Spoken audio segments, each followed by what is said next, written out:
We believe that videos, images, words, and sounds have the absolute power to inform, inspire, and entertain. We are united under the virtues of safety and knowledge. We are a training community of learners and teachers who encourage and energize each other to achieve greatness. We are pilots, videographers, photographers, freelancers, business owners, enthusiasts, experts, and apprentices. We are creators. We are the Drone U. Hey everyone, and welcome to another awesome episode of Ask Drone U. I'm your energetic host for today, Paul. Yes, you are very energetic, Paul, and we love Paul's energy. And I'm Rob, and today is episode number 290. Thank you for listening in. We really appreciate you spending a few minutes of your day with us. We absolutely do. And today, we have one of those questions. This is one of those things that really gets people fired up. And gets us in trouble.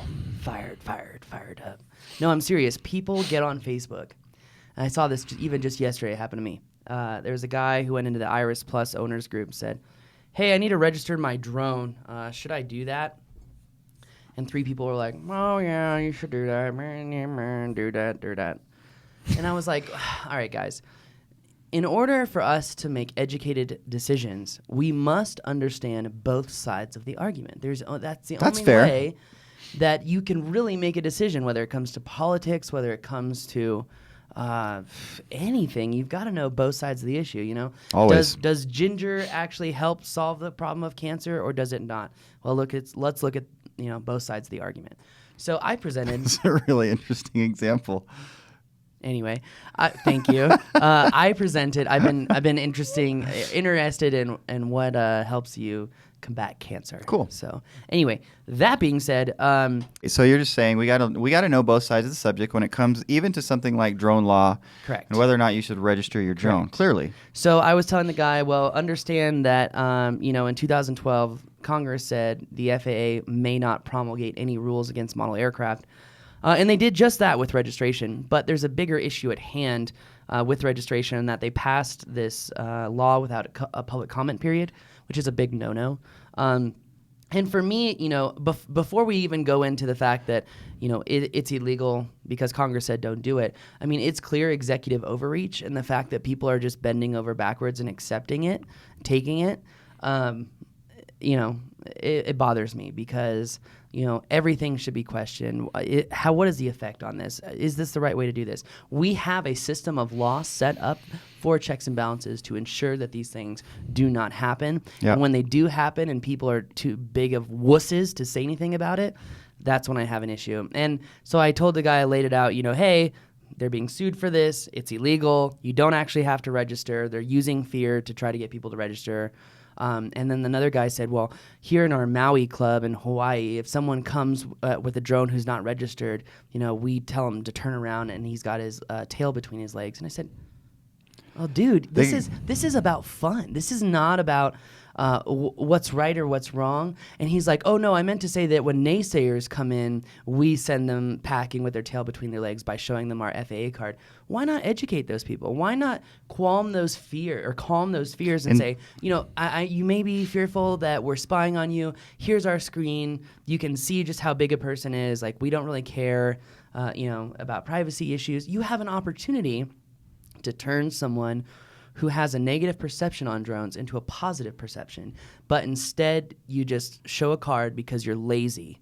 Well, I don't even know if it's lazy. I think some people just like power trips. That's the sense that I get from that kind of a person. And you know what? You know how they say beer is courage in a can to talk to people? The internet is courage in 10 cans. So, and if this guy were face to face with me, I would tell him the same exact thing. Of course. And I would just be like, look, dude, you really have to understand the legal side of this. So today's question of while I wait for actual regulations to fly, and why is it actual regulations? If you read John Rupert's drone book, he actually puts in there why so many people have an issue with the 333. He doesn't actually say this is why. Right. He says policy statements are things that regulatory regulatory agencies can make, and they can change like this, like the Sure. turn of a hat. It's, it's an interpretation. And that's why a lot of people say, the 333 is based off of a policy statement and interpretation. It's not based off of like, real law.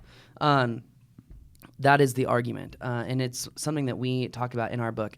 My bigger thing with 323 is that it's kind of hypocritical. It doesn't really solve the problem, because if you get a 323, you still have to stay 500 feet away from anything, which is useless. So that's my bit.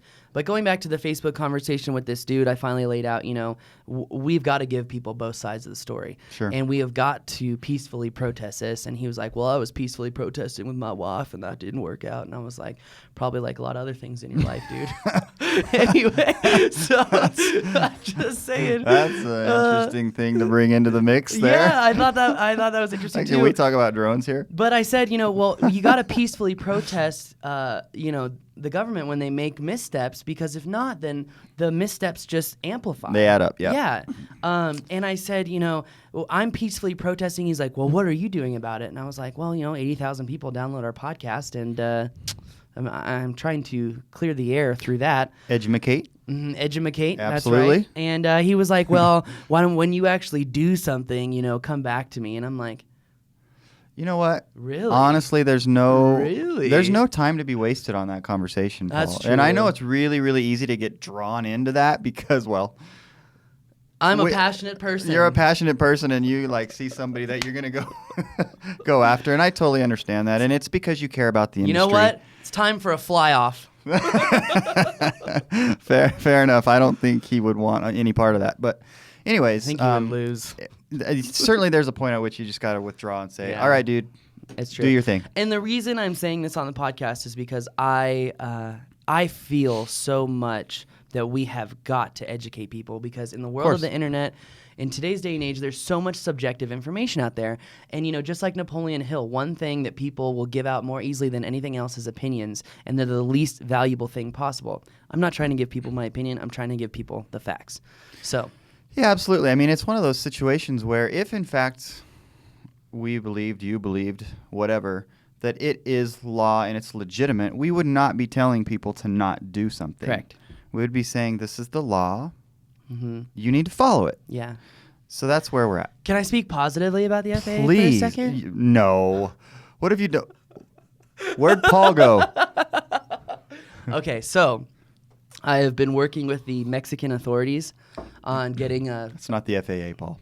I know it's not. Oh, you're getting there. I'm getting Okay, there. my bad. I've been working with the Mexican authorities on getting a special permit for flying a larger class drone. And it has been a real challenge. Which, by the way, is an example of Paul following the rules. All right. So There we anyway, go. So there's systems that are in place. It's really difficult to get a hold of someone. The phone numbers don't work, and there's no formal online permitting process, or there's no formal process. So one thing I will give you, the FAA, is that once you do set up your systems, they work.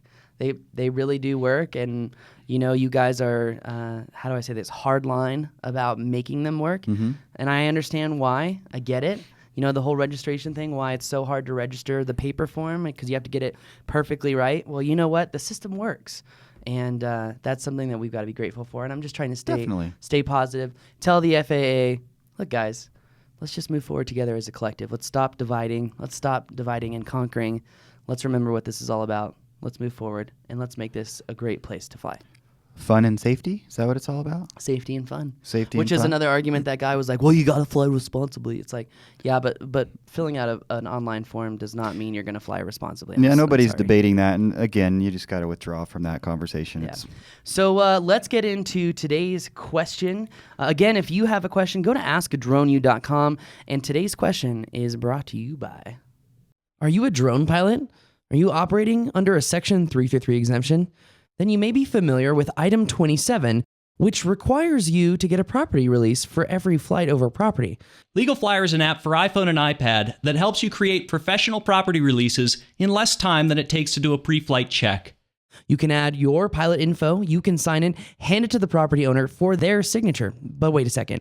Legal Flyer's advanced integration automatically adds latitude, longitude, and even altitude. Then add a panorama straight from the app. Everything drops into a single-page PDF you can share with a single tap. It's compliance at light speed. Visit legalflyer.com for more information, or get it straight from the App Store. Legal Flyer, property releases for professional drone pilots. What's going on, Drone U? This is David from Florida again. First and foremost, wanted to show a little gratitude and appreciation for everything you've done for the drone community, all the knowledge you've shared with us, and specifically myself. I wouldn't be where I am today flying responsibly, and I wouldn't be as successful with my business if it wasn't for you. So thank you. My question for you today has to do with an ongoing topic and stems from one of your more recent podcasts, touching on the topic again of, do you need a 333 to operate commercially legally?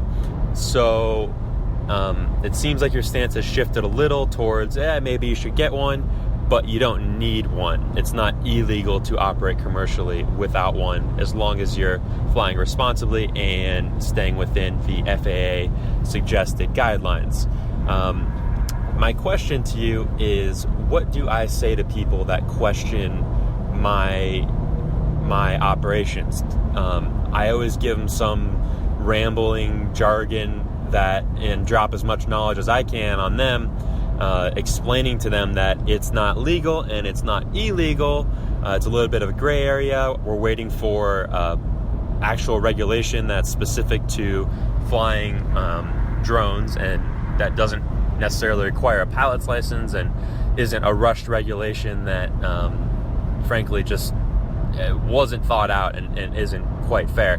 So what would you recommend in the shortest way possible and most confident way? What can I say to people to let them know and convince them and educate them of why what I'm doing is legal and the steps that I will be taking to ensure that it is legal moving forward?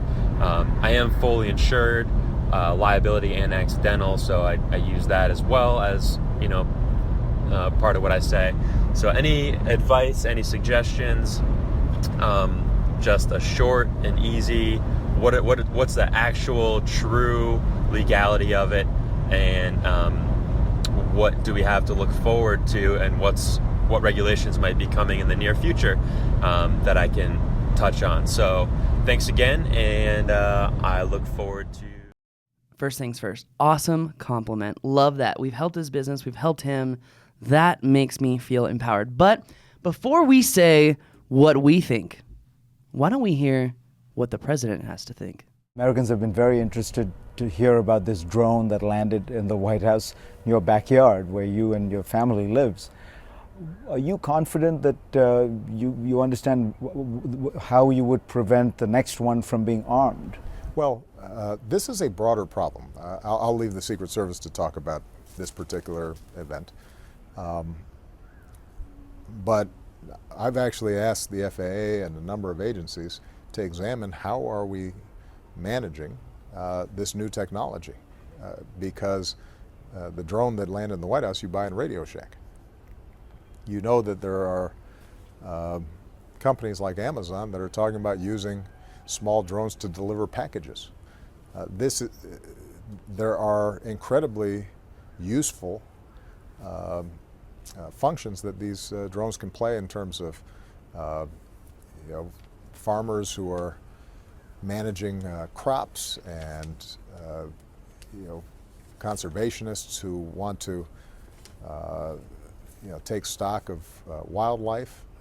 So there are a whole range of things we can do with it, but we don't really have any kind of regulatory structure at all for it. So I've assigned some of the relevant agencies to start talking to stakeholders and figure out how we're going to put an architecture in place that makes sure that these things aren't dangerous and that they're not violating people's privacy.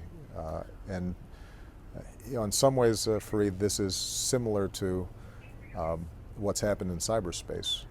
These technologies that we're developing had the capacity to empower individuals in ways that we couldn't even imagine 10, 15 years ago. Now, let's hear what Senator Feinstein has to say when she was addressing the FAA in a Senate committee meeting. We serve in a different capacity where we see harm, dramatic harm, that can be done by drones, and the re-rigging of drones, and those drones falling into some very bad hands. So this is a new industry. It is an unregulated industry. You do not have the authority. It is an unregulated industry. You do not have the authority currently to do anything to see that that does not happen. And this is of serious and grave concern to me. Interesting little bits there, Rob. Very interesting. I think I don't know, it's pretty clear from their standpoint. I think it's very clear. I think, you could show that to people, but I think even more valiant point is, let me ask you this. If flying commercially was illegal, then why would you be able to get insurance to do it? No, that's a really good point, because ultimately that's what's most important, right? Is that you are insured in case something happens. And we tell all of our members, guys, you got to be insured if you're flying no matter what. Even if you're flying commercially waiting for your 333, if you don't intend on getting one and you're waiting for 107, whatever you're doing, insurance is not one of those things that you can just like, oh, I'll get that. But also understand this. The AMA is selling insurance as well at Best Buy. They're selling insurance at anywhere you can find a drone now. Understand this. And I'm glad someone, thanks to Peter Diss for pointing this out, if you actually go through the exclusions of those policies where they tout $2.5 million, they say if you're using FPV gear, they will not cover your accident. And pretty much you're always using FPV gear, right? If you're flying a Phantom, you're using FPV gear. If you're flying a Solo, you're using FPV gear. If you're flying any commercial drone over $800, you are using FPV gear. Right. If you're flying a mini quad, you're using FPV gear. I mean, that is like the concrete example. So, guys, So basically, really quick, anything that you're not using FPV gear for, you probably don't need insurance. Like a SIMA, for example, right? That is a very good point, Rob. Is that why we haven't insured the SIMA? You're assuming it's not insured. It's insured? I am taking care of that little baby. No. I'm kidding. I'm kidding. It is not insured. Of course not. But all the other drones are insured, just to clarify. That being said, if you ask an airline pilot, right, you go to American Airlines, Delta, you're about to hop on board of an aircraft, ask the pilot, who's in control of the aviation industry? Is it the FAA? Or is it the insurance companies? Seriously. Yeah, that's actually interesting. I wonder what they'd say. I think we're assuming they'd say insurance, but I don't know if that's true. Well, like, let's say you have an infraction with the FAA, right? You got 30 days to present your materials to FSDO. Keep flying, right? Right. Now, let's say you have an issue with your insurance company. Are you going to fly with 100 people in your plane across the United States? Probably not. Probably not. Yeah. Probably I just don't know not. if that's how they would answer, if they think of it in those terms. Well, so Sarah's uncle's pilot, he said the same thing. Yeah. I've heard it from 4 different airline pilots who've Cool. said that same thing. So, Interesting. I have my rule of 3. If the first person says your dad is mean, your dad is not mean. Thank you for toning it down. You're welcome. If 2 people say your dad is mean, Yeah. your dad is not mean. But if 3 people say your dad is mean, He's a jerk. He's a jerk. So That's right. that's my rule of 3s. I actually learned that from a headhunter. So, and Interesting. it's worked. I mean, she taught me that. She said, if I had to give you one lesson before college, it's this. And it's worked every time. So Yeah, no, definitely. I mean, confirmation is a good thing. totally. So in terms of David's question, I'm thinking in my mind of it as like an elevator pitch. Have you come up with anything like that is a succinct way of explaining to somebody why you're okay and why they don't need to worry? It comes down to insurance. It comes down to I point out the whole policy statement that's in John's book. I point out the fact that the FAA defines drones in 3 or 4 different places, 2 to 3 different ways. And that's in John's book too. And just really showcase that, the FAA is harping on safety. They're harping on responsibility. And for a long time, there was a voluntary commitment to staying so far away from an airport. There was a voluntary commitment to not flying over people. There was a voluntary commitment to flying line of sight, not over 400 feet. But those were all voluntary commitments. Those were back in when AC 9157 was still valid before AC 9157A, which I find funny. That being said, I do showcase in my presentations all the time, Right. Here's what the law says. Here's the basis of that law. Here's what Congress said. Here's what the president said. Here's what Feinstein said. Now, and then I bring in the insurance point, because a client, what do they want to know? What do they really want to know, Rob? Well, I think they want to know that they're safe, that they're not going to lose money. They're not going to be held liable. Right. Liability. Exactly. Right. Thank you. That's what they want to know. So liability is what it comes down to. We recorded on episode 100 and episode 140 Jim Williams from the UAS division of the FAA, who has since retired, but he did say in a meeting with Leslie Walker of NAR that, she asked, is there any liability to a realtor if they hire someone with a 323 or without a 323? And he very clearly said there is no liability to the realtor. So, which is, by the way, what the realtors were being told, and which was scaring them away from using drone pilots. Yeah, and I'm really happy that episode got as many downloads as it did, because National Association of Realtors did put out that you still need a 333, even though that was openly said in a conference meeting. So it goes back to say, you've got to investigate your sources. You have got to take everything a level deeper than skin deep in order to fully understand what's going on. And that's what we really hope to do here, is provide information that will, allow you to make decisions. Now, in our book, when we talk about should you get a 333, should you not, we talk about it from a business aspect. We don't talk about it we do talk about it from a legal aspect, but we also talk about it from a business aspect, which from a business aspect, we believe you should get one. Because from a business aspect, number one, it's easier to market. Number two, you're not wasting as much time explaining to people this exact thing. We also say it's much easier to market broadly. So if you're doing, billboards, if you're doing stuff, which people are doing, you're not going to have any kickback. That you can say, here's my exemption number on there, and you're not going to get any phone calls from anybody. Right. So it's a more stress-free way to go. Does that mean, you're not in it for the fight? No, that's not what it means at all. It just means that you're saying, all right, the perception has changed a little bit. But the thing is, the more Fortune 100, the more Fortune 200 companies I meet with, it's a very different tone than what I have read online. Very, very different. How tone. so? I'm not going to say the name of the company, but there's a very large engineering firm based out of Colorado who told me, we're familiar with the 333. We're familiar with their process. We're familiar with the laws that Congress has passed, and we're familiar with the framework as a whole. And in our mind, we're willing to take the risk, and we're willing to say we'll hire someone with or without. We have our own drones. We may just hire someone so that the liability is not on us. Mm-hmm. But we got a job to do, and we don't have time for people to sit around a table who don't fly drones and tell us how to do it. Well, and I think that shows just how unclear it is as to whether it's just the whole legality aspect of it. If it was clearly illegal, companies like that with the teams of attorneys that they have, they would not be making that decision. Yeah, I agree. And again, it comes down to liability. I mean, I think that is the question right there, is the liability. Now, does the pilot have liability?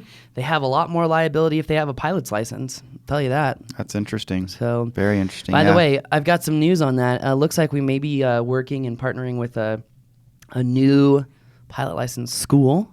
Cool. So that our members will have a nice, direct, clean route to getting their pilot's license if they do want to be pilot in command for TV shows, for movies, for things with their 333. So we are streamlining that process. One of the other things David asked about was upcoming legislation. Not too much new there. Still waiting on 107, the micro drone stuff. Let me ask you a question, Rob. You gonna ask me a question? Yeah. If you had a girlfriend, and I know you don't have a girlfriend, I know you have a wife for 25 years. I do have a girlfriend. I've just been with her for 25 years. Okay, let's take that out. Okay. That doesn't exist, all right? You have a girlfriend. Mm-hmm. She's cheated on you 5 times. Mm-hmm. Do you believe her that she's going to say, I'm not going to cheat on you again? Well, I don't have a girlfriend then. So when people ask me, do you think the FAA is actually going to come out with Part 107? Like I said before, it's going to take a task force. The task force is convening April 1st. They were talking about how to fly drones over people. Sorry. I don't even know. I still don't know what to think about that whole deal. Well, if you actually like read I really through, don't. if you read through the whole thing, they finally mention like 2 paragraphs deep. This is all about micro UAS. So it's just funny how the media spins stuff and how the FAA wrote that, and it's the media. What are you gonna do? You know. So for David's purposes and his questions purposes, the environment that we're in, it probably isn't going to change anytime soon. That's the bottom line. I have no. Let me clarify this. I have no expectations Right. that it's going to change. Yeah, certainly. soon. So, and that's something that these pilots are asking me too. They're like, how often do you, for how long do you think we're going to be training new drone pilots? I said for the next 12 to 24 months. And I said, even when the 107 does come out, there are people in the industry that are trying to ensure that the very lucrative jobs are still done by people who hold a pilot's license. Mm-hmm. So there's going to be value to it. Another thing too is that, a 333 holder can fly at night if it's in their exemption. Part 107 cannot.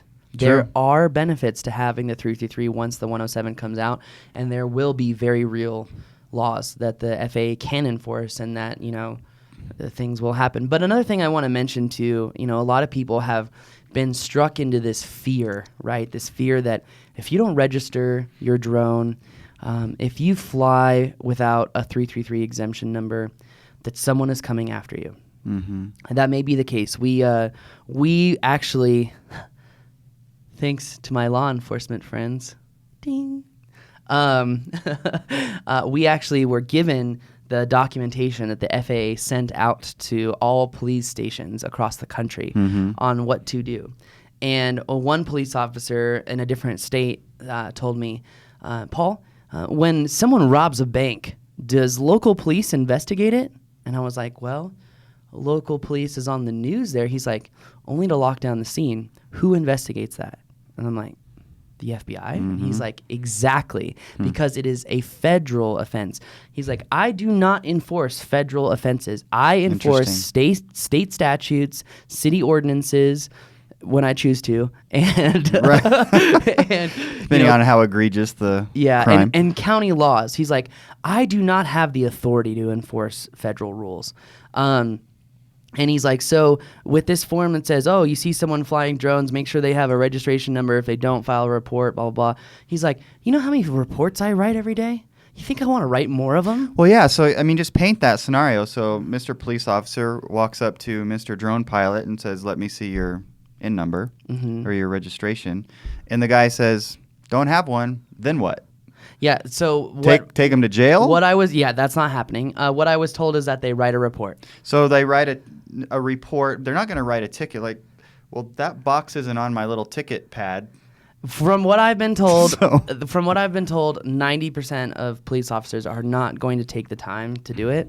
Again, because there's also a lot of other crime that's going on right now. People are not aware of the height in crime right now. The whole media and all the racist issues and has really divided this country. And there's a significant rise in crime right now. And what I was told by a different agency is that simply we don't have the time to enforce this.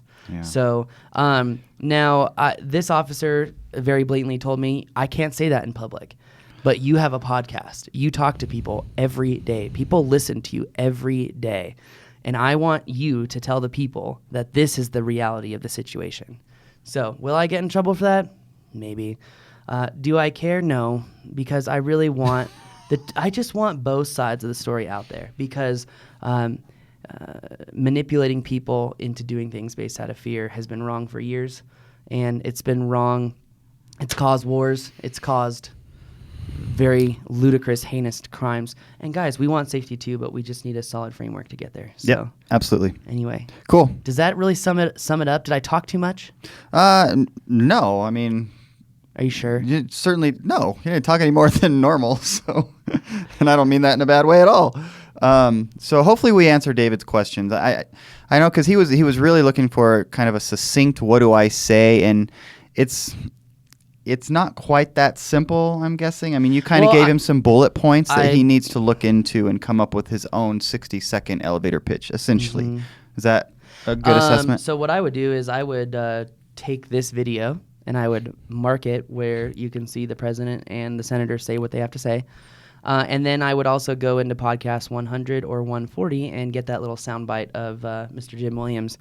Because, I mean, you hear it from the horse's mouth. So it's like you can't argue with the horse's mouth. That's all I got to say. And I get that, but we've not done that. That's not how you would necessarily handle a situation. Yeah, no. You like literally have it on your phone. I and you literally just show have them? it in my phone. Yeah. Okay, cool. So, awesome. I mean, you got to download it to your phone, though. Don't expect to have it on YouTube. So download it. You can download a YouTube video, by the way, to play offline. So cool. Just so you know. I hope that answers the question. That may piss off a lot of people. It is what it is. So a lot of people are like, well, you're not for safety if you're not promoting registration. No, I am for safety because let me ask you this question. What does registration do for safety? Awkward silence. All right. Indeed. If you have a drone question, go to askdroneu.com, upload that question. We want to see it. We want to hear it. We want to hear your accents.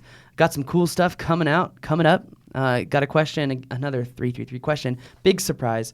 We also have one about workflow, transferring large footage and how to do that properly. I will say there's some new technology that's coming out that we actually have the privilege to test, which is a wireless SSD drive where you can share footage between collaborators within a workspace seamlessly, easily, more easily than, say, a Drobo or an FTP server.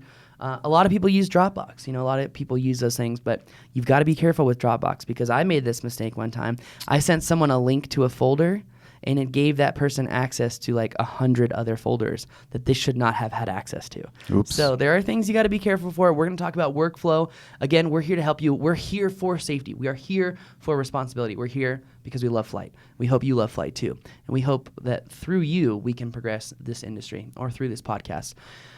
If you think someone should hear this last podcast, share it. We would love it. If you would take the time to write us a review on iTunes, we would love that too. Wherever you listen to iTunes or wherever you listen to podcasts, leave us a review. Guys, that's going to do it for us today. My name is Paul. I'm Rob. This is Ask Drone U.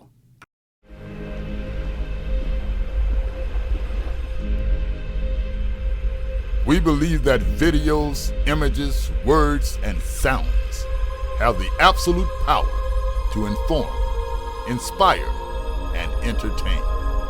We are united under the virtues of safety and knowledge. We are a training community of learners and teachers who encourage and energize each other to achieve greatness.